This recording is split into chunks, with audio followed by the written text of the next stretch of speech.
Hello and welcome to Countdown. I'm Scott Leber. We're glad you could join us for the return of our midweek digital high school football show as we count down to the action each week. We discuss the upcoming games and their importance. Tim Bailey will join us with his views on the NIC-10. We'll get to know one of our local players with our 2-minute drill. We'll look back at our top 5 plays from last week, plus have our stat stuffers, and we'll name our Week 1 MVP. And if that's not enough, Candace King will bring you our Friday football forecast. So let's start things off by focusing on the Northwest Upstate Illini Conference. In Week 1, Lena Winslow posted an impressive 54-6 win over Eastland Pearl City. Forreston beat Stockton 38-14. Fulton edged Galena 14-13. Dupac won at East Dubuque 24-8, and in a non-conference game, Dakota lost to Ottawa Marquette 42-22.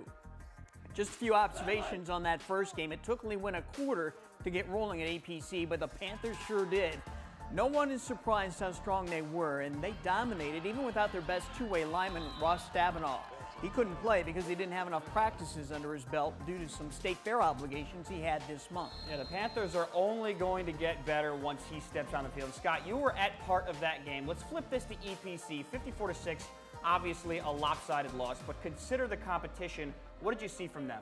I really like the Wildcats. Their linemen are huge and mobile. Teams are going to have a hard time against EPC in the trenches. Gavin Segal, in particular, 6'3", 340 pounds. He's very good. And I can't say enough about that guy throwing the ball, Kellen Henze at quarterback. He is so fast and elusive and throws well on the run. The one thing he'll have to guard against is maybe forcing some passes, trying to make something happen, forcing passes into coverage. But after falling behind Lee-Win, he had to try to make plays. But I like Kellen Henze a lot. Don't let that lopsided loss by EPC fool you. EPC can play. Dakota had that non-conference game at Ottawa Marquette that started Saturday afternoon. It was suspended after the first quarter because of the extreme heat and then completed Monday evening. And David, you were at that game on Saturday. How did Dakota look and just how bad was the heat? Yeah, let me start with the heat. I have truly never experienced that before. I was dripping in sweat from head to toe. But outside the heat, I thought Dakota looked quick. Behind quarterback Hayden Niedermeyer and new head coach Joe Free, this offense could really turn some heads.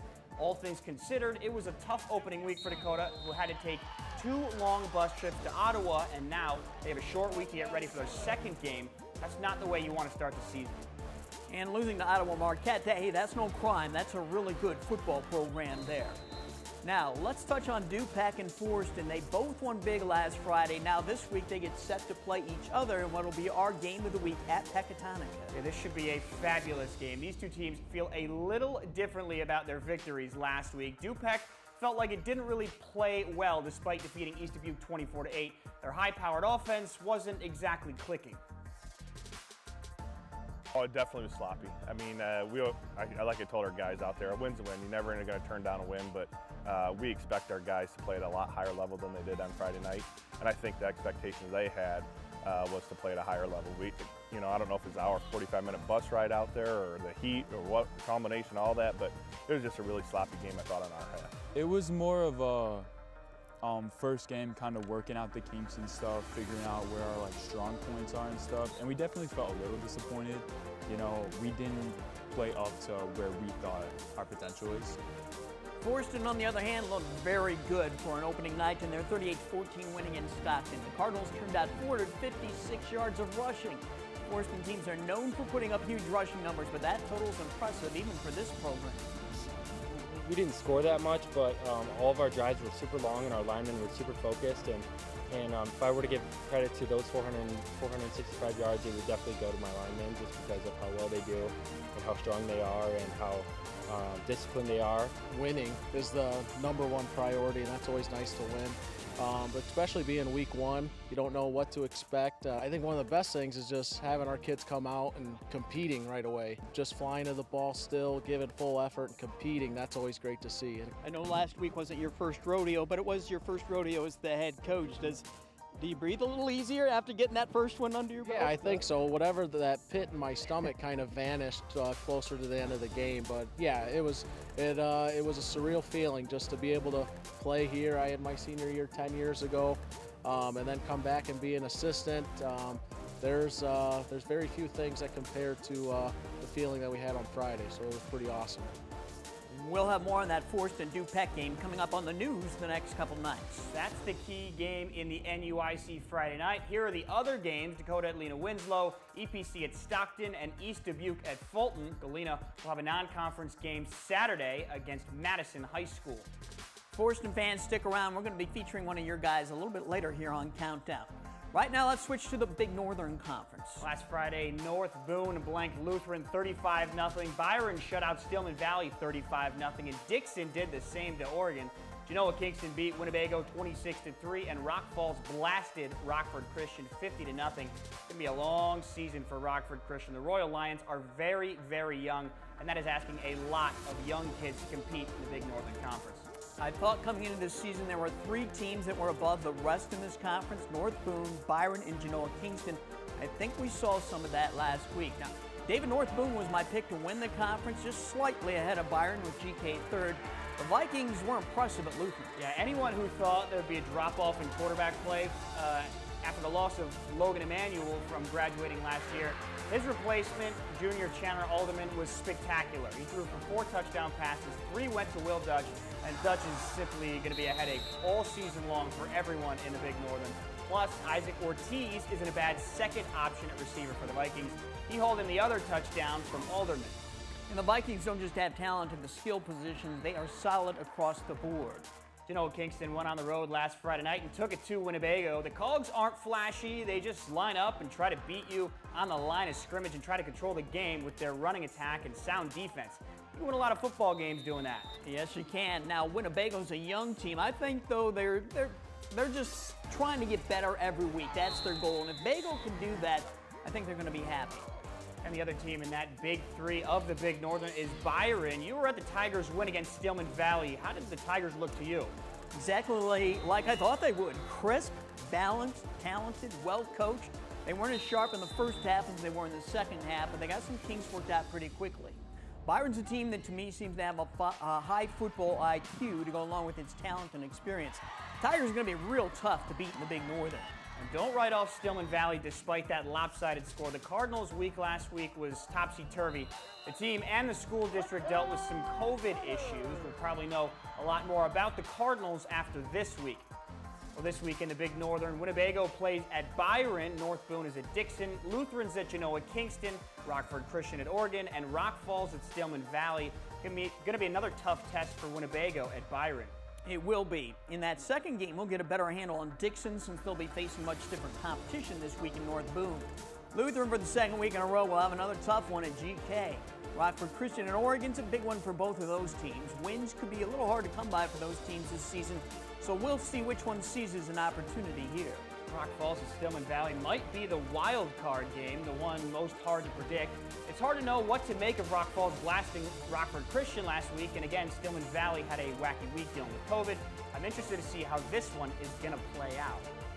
To the Nick 10 now, and to refresh your memory, let's take a quick look back at the scores from last week. Auburn beat Guilford 20-7. Freeport beat Belvedere 28-7. Belvedere North Edge East 14-12.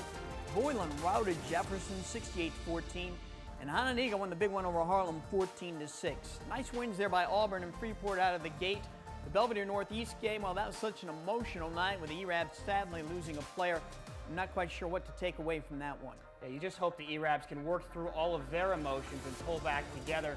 How impressive was Boylan against Jefferson? The Titans might be even stronger than many people thought, despite graduating that great senior class from last spring. Yeah, the Titans are very young, but those young guys, I mean, Connor Dennis, Mekhi Glover, and Donovan Hanser in particular, they can really play.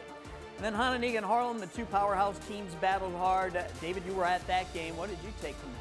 Yeah, my biggest takeaway is both teams have legit defense. They can both stop the run and are very physical. Offensively, I think each team will grow as the season continues. I expect junior quarterback Austin Redmond to settle into his role as the starter for the Huskies, and I really do believe having that year of experience for Isaac Wisenan helped the Indians pull out that narrow victory. Well, we know another guy who has some thoughts on the Nick 10. Our Nick 10 guy, Tim Bailey, he joins us now on the big screen. And Tim, did anything surprise you in that first weekend of Nick 10 action? Well, first and foremost, I just want to send my condolences to the ERAB Nation. That horrific accident last week that just was actually felt throughout the actual area.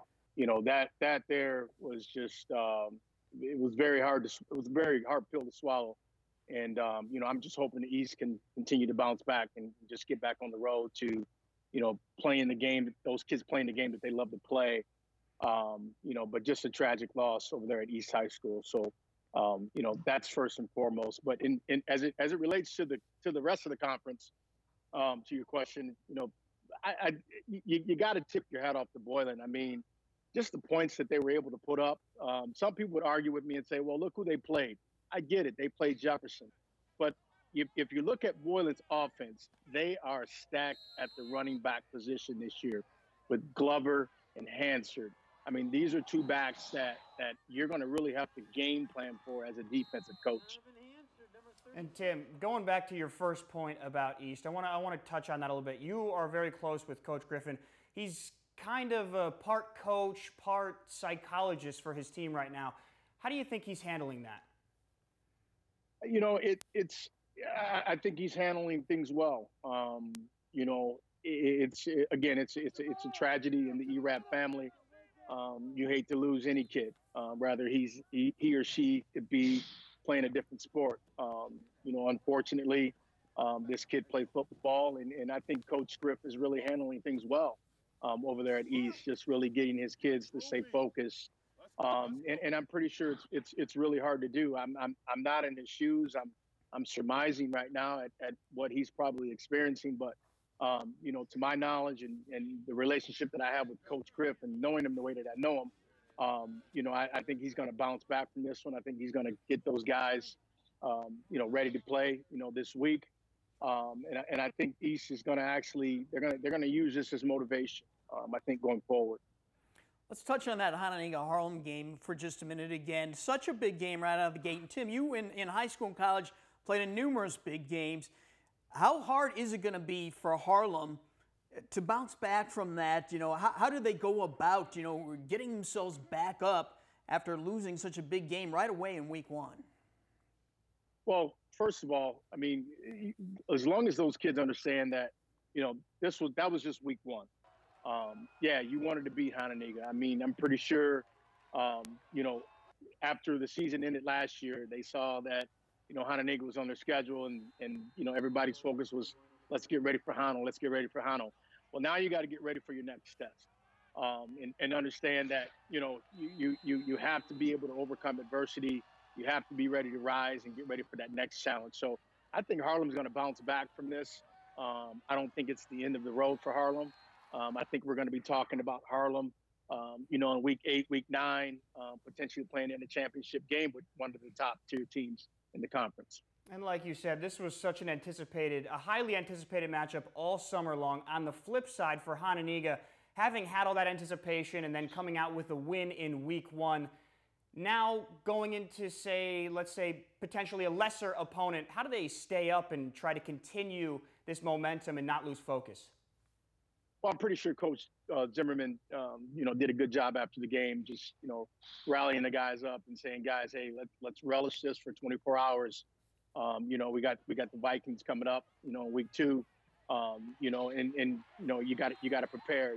Preparation for the coaches probably started, that next morning. So I'm assuming that, preparation for the athletes probably started Sunday night, and getting their minds ready for the Guilford Vikings, because Guilford's going to come ready to play. I know they're in a rebuilding mode right now over at Guilford, but Guilford's going to come ready to play, and Hononegah needs to know that.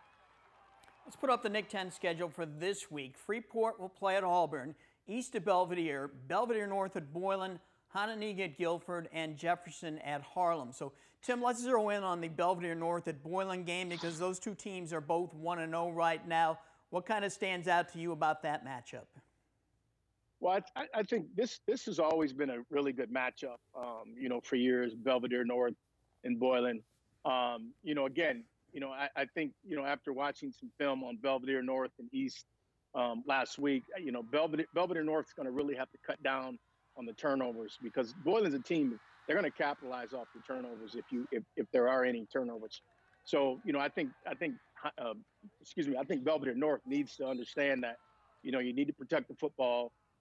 You want to create turnovers, but you don't want to actually be the one creating the turnovers. So with that being said, I think Belvedere is going to come in swinging, and they're going to come in, and I think it's going to be a closer game than we anticipate. All right, Tim. Thanks for the insight. As always, very much appreciated. We will see you Friday night. Absolutely, guys. Thanks for having me. All right, well, let's talk some 8-man football. Yeah, here are the scores again from last Friday. Amboy beat Peoria Heights 52-0. Ackman beat River Ridge 52-8. South Beloit rolled past AFC 52-14. Polo edged Milledgeville 40-38.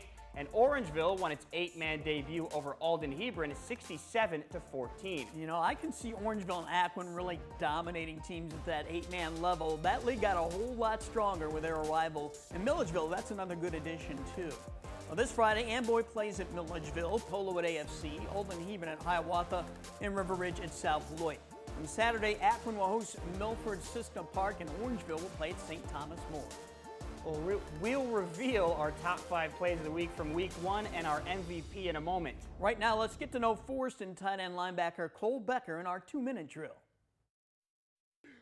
Cole, you're a tight end and a linebacker for the Forest and Cardinals. If you could play any other position, what would you like to play? I mean, I always think it'd be fun to be a running back, just run the ball a couple times. I mean, at tight end, you pass the ball and you catch the ball and get to run some, but I think it'd be cool to be a running back. And then on defense, I'm okay with here. I like where I'm at. It's a really fun position, so I like to stay there.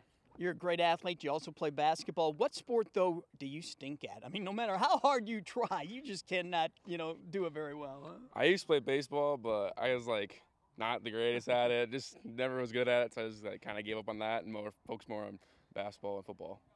Who's the funniest guy on this Forston team? Who cracks you up? I was stuck between 2, Drew Dieterman and probably Noah Johnson. Okay. Those 2 are hilarious all the time. Good to have a couple of those on a team. Oh, okay, yeah. Who's the smartest guy on the team? And if it's yourself, you can say that. No, it's not. It's not me. It'd probably be Mason Fox. He's a really smart guy. Okay, genius? Not quite. He's pretty smart though. I mean, I'll give it to him. Smart guy. What's your favorite NFL team? Oh, I honestly don't have one. I really don't have one. Not a Bears fan or a Packers fan? Nope. Huh? Okay. How about a favorite NFL player? Not really. No? Nah, but I'm not. I really don't have favorites. I just kind of watch the game. That's cool. That's just how I am. All right.